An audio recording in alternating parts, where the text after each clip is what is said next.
Assalamualaikum warahmatullahi wabarakatuh. Perkenalkan, nama saya Safira Azkiyah dari kelas 4 EB09. Di sini saya sebagai Litbang Akuntansi Keuangan Lanjut akan menjelaskan teori tentang penggabungan badan usaha yang ada di bab 1. Sambil saya menjelaskan, jangan lupa diperhatikan juga ya modulnya. Bab 1. Penggabungan badan usaha atau business combination. Penggabungan badan usaha adalah menggabungkan suatu perusahaan dengan satu atau lebih perusahaan lain ke dalam satu kesatuan ekonomis. Agar tingkat perkembangan perusahaan itu sesuai dengan yang diharapkan, sudah pasti diperlukan perencanaan yang konkret. Satu kesatuan ekonomis yang dimaksud adalah satu atau lebih perusahaan yang mempunyai visi dan misi yang sama. Contohnya itu seperti memiliki tujuan meningkatkan laba. Diperlukan perencanaan yang konkret. Konkret yang dimaksud adalah jelas atau nyata. Jadi perusahaan tersebut harus memiliki perencanaan yang jelas. Ada dua cara untuk mengembangkan perusahaan. Yang pertama, internal business expansion atau pelebaran bisnis internal. Biaya ditanggung sendiri. Dalam hal ini, perusahaan tidak melibatkan organisasi di luar perusahaan. Contohnya itu membuat produk sendiri, memperluas produk, dan membuat distribusi. Tujuannya untuk meningkatkan omset. Yang kedua, external business expansion. Mengadakan penggabungan badan usaha yang dilakukan dengan melibatkan organisasi di luar perusahaan. Kalau yang internal tidak melibatkan, yang eksternal itu melibatkan. Ada dua cara penggabungan yang dapat ditempuh dalam external business. Yang pertama adalah fusi atau penggabungan badan usaha. Menggabungkan dua atau lebih perusahaan yang telah ada sebelumnya menjadi satu kesatuan ekonomis yang lebih besar. Contohnya itu seperti merger dan konsolidasi. Yang kedua, pemilikan sebagian besar saham perusahaan lain. Menggabungkan dua atau lebih perusahaan dengan cara mengakuisisi posisi kontrol terhadap perusahaan lain. Contohnya itu seperti afiliasi. Bentuk-bentuk penggabungan badan usaha dari segi jenis perusahaan yang bergabung. Yang pertama ada penggabungan horizontal atau penggabungan perusahaan sejenis. Contohnya itu seperti kartu perdana Smart dan kartu perdana Friend menjadi kartu perdana Smart Friend. Contoh lainnya itu seperti XL dan Axis. Yang kedua, penggabungan vertikal, perusahaan yang saling berkaitan atau mendukung. Contohnya itu seperti Indofood dan Tepung Bogasari dalam pembuatan mie instan. Jadi, mie instan itu dibuat dari tepung Bogasari. Itulah yang disebut dengan berkaitan atau mendukung. Contoh lainnya itu seperti Yamaha dengan penjual oli. Jadi, Yamaha memiliki oli sendiri. Yang ketiga itu adalah penggabungan konglomerat terdiri dari banyak jenis usaha. Contohnya itu seperti Lipo. Lipo memiliki rumah sakit, mall, hotel, dan asuransi. Dan contoh lainnya itu seperti Transcorp. Transcorp ada studio, ada media, dan ada mall. Seperti itu. Kemudian dilihat menurut kejadian hukumnya. Yang pertama ada merger. Penggabungan perusahaan dengan jalan pemilikan langsung oleh suatu perusahaan terhadap harta milik dari satu atau lebih perusahaan lain yang digabungkan. Untuk lebih mudahnya yaitu perusahaan A dan perusahaan B. Hasilnya adalah menjadi salah satunya. Menjadi salah satunya yaitu perusahaan A atau enggak B. Contohnya itu Bank Lipo dan CIMB Niaga. Sama dengan menjadi CIMB Niaga. Jadi anggaplah Bank Lipo perusahaan A, CIMB Niaga perusahaan B, dan jadinya perusahaan B, CIMB Niaga. Yang kedua, konsolidasi. Penggabungan perusahaan dengan membentuk perusahaan baru dengan tujuan khusus untuk membeli atau mengambil alih harta milik dan mengakui hutang dari dua atau lebih perusahaan. Untuk mudahnya, perusahaan A ditambah perusahaan B menjadi perusahaan C, membentuk perusahaan baru. Contohnya itu seperti Bank Bali, Bank Universal, Bank Prima, Bank Arta, dan Bank Patriot menyatu menjadi Bank Mandiri, membentuk perusahaan baru. Masalah akuntansi dalam penggabungan badan usaha. Dilihat dari segi akuntansi, apabila ada dua atau lebih badan usaha diselenggarakan bersama atau digabungkan dengan tujuan untuk melanjutkan usahanya yang terdahulu, sebagai akibatnya ada kombinasi tersebut dibedakan ke dalam dua macam cara pencatatan. yaitu yang pertama pembelian, buy purchase, dicatat dengan nilai harga pasar. Agio dan disagio tidak diakui. Agio yaitu laba dan disagio berarti rugi. Agio berarti harga jual lebih besar daripada nilai buku, dan disagio berarti harga jual kurang dari nilai buku. Yang kedua ada penyatuan kepentingan atau by pooling of interest, dicatat dengan nilai buku. Sekian penjelasan teori dari saya. Untuk contoh kasusnya akan dilanjutkan oleh Kak Jason. Terima kasih. Halo, kenalkan, nama saya Jason Sanjaya Putra, dan pada kesempatan kali ini, saya akan membahas contoh kasus dalam bab yang sedang kita pelajari. Baik, mari kita bersama-sama membahas contoh kasusnya. Baik, kita sudah masuk dalam contoh kasusnya. Saya akan membahas soal contoh kasusnya ya. Sebuah perusahaan baru bernama Pretty Baby John dibentuk oleh beberapa perusahaan yang melakukan penggabungan badan usaha, yaitu PT Sabiru, PT Rapatar, dan PT Gempi. Setelah disepakati, PT Baby John akan mengeluarkan 20% saham prioritas dengan nominal Rp50.000 per lembar dan saham biasa dengan nominal Rp40.000 per lembar. Tingkat kapitalisasi laba yang dibagikan sebesar 25%. Adapun kekayaan bersih dan laba yang diproyeksikan adalah sebagai berikut. Kita bisa lihat tabel-tabel yang di sini. Itu untuk tabel kontribusi kekayaan bersih, kita bisa memberikan simbol A. Untuk tabel jumlah kekayaan bersih, kita bisa memberikan simbol B. Untuk tabel laba yang diproyeksikan, kita bisa memberikan simbol C. Untuk tabel kontribusi relatif atas laba yang diproyeksikan, kita bisa memberikan simbol D. Untuk tabel persentase laba dari kekayaan bersih, kita bisa memberikan simbol E. Lalu untuk jumlah kontribusi kekayaan bersih, kita bisa memberikan simbol F. Untuk jumlah laba yang diproyeksikan, kita bisa memberikan simbol G. Lalu, untuk tabel jumlah kekayaan bersih, itu ada perhitungan tersendiri, yaitu rumusnya bisa dilihat di sini, yaitu B1 sama dengan A1 atau kontribusi kekayaan bersih PT Sabiru dibagi dengan F, atau jumlah kontribusi kekayaan bersih, lalu dikalikan 100%. Nanti hasilnya itu sebesar 35%. Dan itu juga berlaku untuk PT Rapatar dan PT Gempi.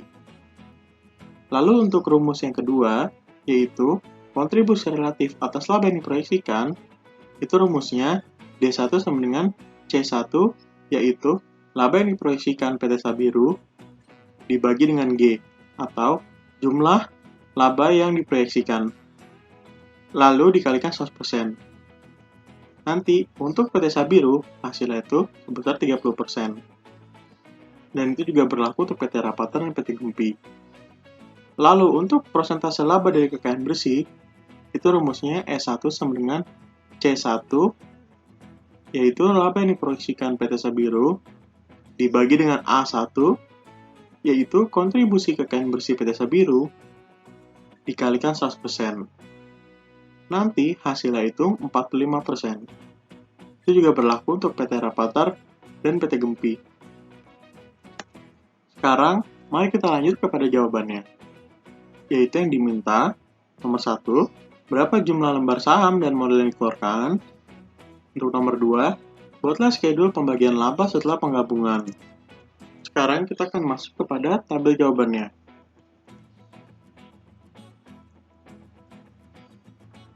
Ini adalah tabel jawabannya. Kita bisa lihat di sini, untuk laba yang diproyeksikan, itu bisa dilihat dari tabel laba yang diproyeksikan dalam contoh kasus di atas. Lalu, rentabilitas kekayaan bersih real yang diserahkan, yaitu 25% atau tingkat kapitalisasi laba, dikali dengan 44 juta, atau kontribusi kekayaan bersih untuk PT Sabiru, yaitu 44 juta dikali dengan 25%, hasilnya itu 11 juta.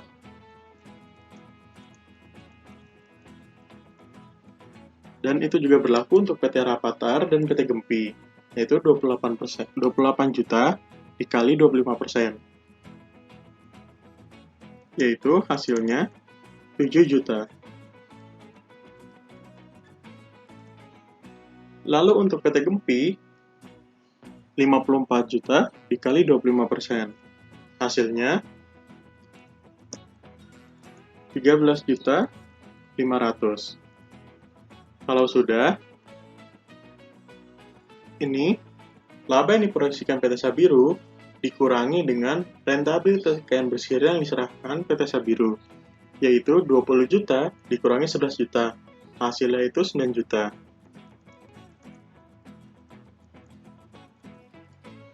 Dan itu juga untuk PT Rapatar, yaitu 8 juta. Untuk PT Gempi, hasilnya 18 juta 500. Lalu, untuk yang total ya, kita bisa menggabungkannya, yaitu untuk PT Sabiru, 11 juta. Untuk PT Rapatar, 7 juta. Dan untuk PT Gempi, 13 juta 500. Lalu, hasilnya dikurangi 67 juta, dikurangi dengan 11 juta, 7 juta, dan 13 juta 500. Hasilnya 35 juta 500. Kalau sudah, kita telah menemukan rentabilitas untuk goodwill pada masing-masing perusahaan. Baik, mari kita lanjut untuk yang berikutnya, yaitu 20% saham prioritas sebesar kekayaan bersih real, yaitu untuk PT Sabiru, yaitu 44 juta, untuk PT Rapatar 28 juta, untuk PT Gempi 54 juta, dan untuk totalnya sebanyak 126 juta, atau bisa dilihat pada tabel kontribusi kekayaan bersih. Lalu, untuk saham biasa sebesar goodwill yang dibentuk, yaitu 9 juta, atau rentabilitas untuk goodwill dibagi dengan tingkat kapitalisasi laba, atau 25%. 9 juta dibagi dengan 25%, hasilnya adalah 36 juta rupiah. Lalu untuk PT Rapatar, yaitu 8 juta dibagi dengan 25%, hasilnya 32 juta rupiah. Dan untuk juga PT Gempi, yaitu hasilnya 74 juta rupiah. Kalau sudah, kita bisa menjumlahkan saham prioritas dengan saham biasa sebesar goodwill yang dibentuk, yaitu 44 juta ditambah dengan 36 juta. Hasilnya yaitu 80 juta rupiah untuk PT Sabiru. Dan juga untuk PT Rapatar, yaitu 60 juta rupiah. Dan untuk PT Gempi, 128 juta rupiah. Kalau sudah, jangan lupa untuk diakumulasikan untuk yang totalnya.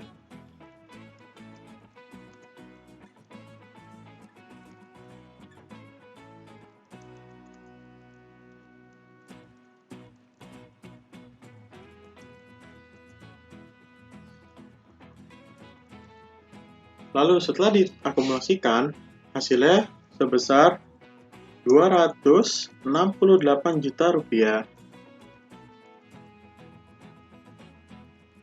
Lalu sekarang untuk menghitung jumlah lembar saham prioritas dan juga jumlah lembar saham biasa, yaitu untuk saham prioritas caranya 44 juta rupiah dibagi dengan nominal untuk saham prioritas, yaitu sebesar Rp50.000 per lembar. Jadi, 44 juta dibagi dengan Rp50.000 untuk per lembarnya, kita bisa mendapatkan 880 lembar saham. Dan untuk juga PT Rapatar dan PT Gempi, caranya sama, yaitu untuk PT Rapatar 28 juta dibagi dengan nominal saham prioritas, dan mendapatkan hasil 560 lembar. Dan untuk PT Gempi 1080 lembar. Lalu, untuk yang saham biasa, caranya sama seperti saham prioritas, yaitu jumlah dibagi dengan nominal saham biasa. Untuk jumlah lembar saham biasa, yaitu 36 juta rupiah dibagi dengan nominal saham biasa, yaitu 40.000. Berarti, kita bisa mendapatkan 900 lembar saham untuk PT Sabiru dan 800 lembar saham untuk PT Rapatar dan 1.850 lembar saham untuk PT Gempi.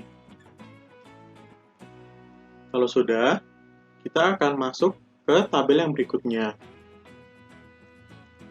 Lalu untuk laba yang diperoleh, itu tingkat kapitalisasi atau 25% dikali dengan jumlah modal saham, yaitu yang ini, jumlah modal sahamnya, yaitu sebanyak 268 juta rupiah. Lalu hasilnya yaitu 67 juta rupiah.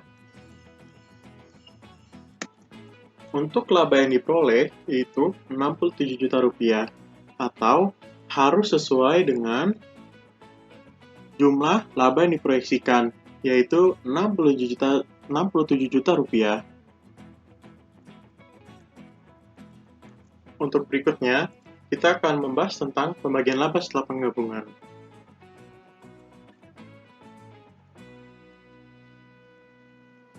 Kita bisa lihat tabel di sini, yaitu ada dua tahap, yaitu tahap pertama dan tahap kedua. Kenapa bisa terjadi tahap pertama dan tahap kedua? Saya sudah menuliskan alasannya. Yaitu, alasan yang terjadi satu tahap atau dua tahap, yaitu untuk satu tahap, tingkat kapitalisasi laba kurang dari atau sama dengan saham prioritas. Untuk dua tahap, yaitu tingkat kapitalisasi laba lebih besar dari saham prioritas. Kita di sini memakai dua tahap karena bisa kita lihat di contoh kasus. Untuk tingkat kapitalisasi laba itu 25%. Dan untuk saham prioritasnya sebesar 20%. Makanya kita memakai dua tahap karena tingkat kapitalisasi laba kita lebih besar daripada saham prioritas.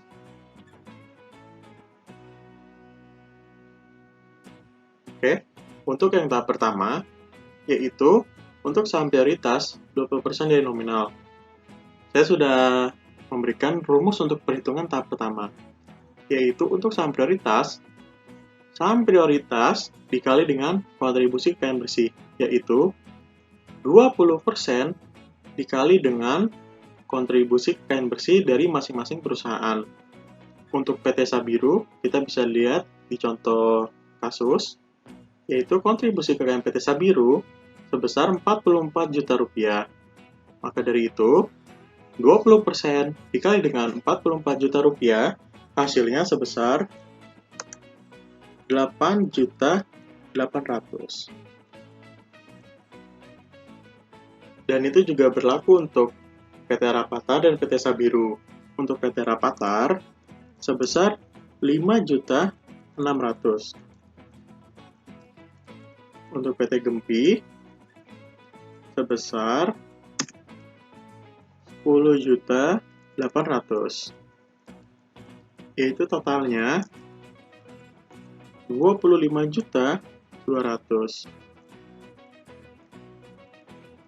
Untuk saham biasa, saya sudah memberikan rumusnya, yaitu saham biasa dikali dengan saham biasa sebesar goodwill yang dibentuk, yaitu 20% dikalikan dengan 36 juta, yaitu hasilnya sebesar 7.200.000. Lalu untuk PT Rapatar 6.400.000. Untuk PT Gempi 14.800.000. Lalu untuk totalnya sebesar 28.400.000. Lalu untuk persenan saham biasa, kita bisa lihat di sini. Kenapa kita memakai 20%? Yaitu untuk saham biasa, kita bisa lihat dari tingkat kapitalisasi laba dan saham prioritas. Yaitu untuk tingkat kapitalisasi laba, yaitu 25%. Dan untuk saham prioritas, 20%. Yaitu kita pilih yang paling kecil, agar laba yang dihasilkan itu lebih besar. Kita memilih yang saham prioritas, karena untuk saham prioritas yaitu sebesar 20%. Dan kenapa kita tidak memilih untuk tingkat kapitalisasi laba? Karena untuk tingkat kapitalisasi laba sebesar 25%. Makanya kita mengambil yang paling kecil agar laba yang dihasilkan lebih besar. Baik, kita lanjut kepada tahap kedua. Untuk saham prioritas, ini sebesar 47%, dan untuk saham biasa sebesar 53%. Ada yang tahu cara perhitungan untuk saham prioritas dan saham biasa untuk persenannya? Baik, saya akan membahasnya. Yaitu saya sedang memberikan tabel kolomnya. Untuk 47%, yaitu rumusnya, jumlah kontribusi kekayaan bersih dibagi dengan total jumlah modal saham dikalikan 100%. Untuk jumlah kontribusi kekayaan bersih, yaitu sebesar 126 juta dibagi dengan total jumlah modal saham, yaitu 268 juta rupiah. Dan hasilnya dikalikan 100%. Dan kita mendapatkan 47%. Lalu untuk yang saham biasa 53% itu didapat dari goodwill yang dibentuk masing-masing perusahaan, yaitu yang ini 36 juta ditambah 32 juta ditambah 74 juta rupiah. Lalu hasil dari ketiga perhitungan ini dibagi dengan total jumlah modal saham, yaitu 268 juta rupiah. Dan hasilnya sebesar 53%. Baik, kita akan masuk kepada perhitungan tahap kedua. Untuk perhitungan tahap kedua, saya telah memberikan rumusnya, yaitu untuk perhitungan saham prioritas, tingkat kapitalisasi laba dikurangi dengan saham prioritas, yaitu 25% dikurangi dengan 20%, hasilnya 5%, dan dikalikan dengan saham prioritas sebesar kekayaan bersih real. Yaitu yang ini, bisa dilihat, untuk yang 44 juta, itu dikali dengan 5%. Dan hasilnya itu sebesar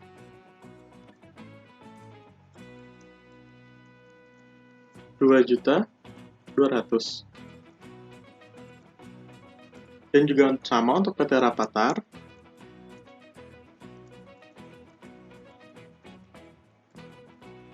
Dan juga untuk PT Gempi.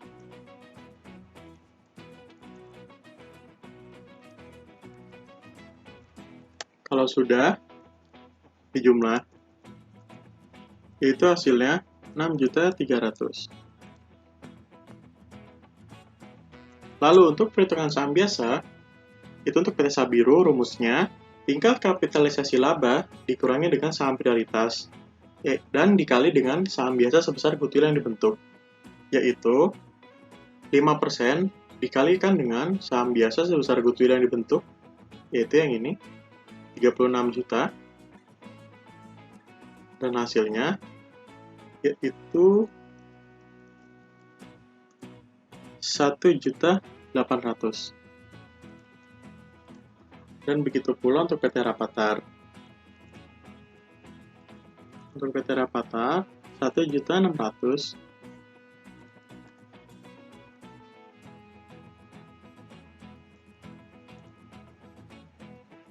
Dan untuk PT Gempi 3.200.000. 700.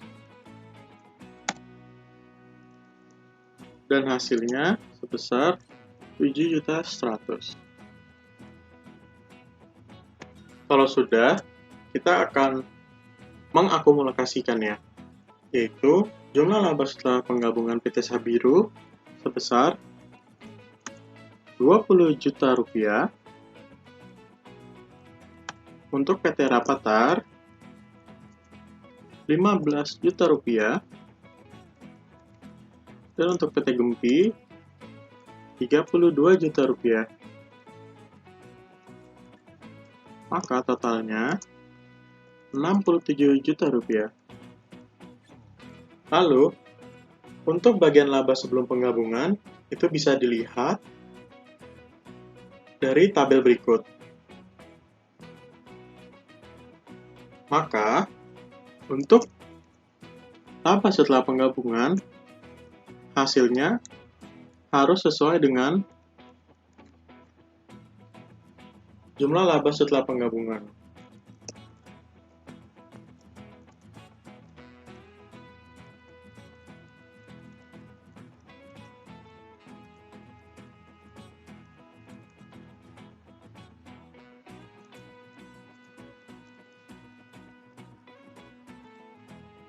Kalau sudah, bisa dilihat hasil dari jumlah laba setelah penggabungan itu sama dengan bagian laba sebelum penggabungan. Kalau sudah seperti ini, berarti kita telah berhasil mengerjakannya. Sekian dari saya. Terima kasih, dan untuk sekurang-kurangnya, saya mohon maaf.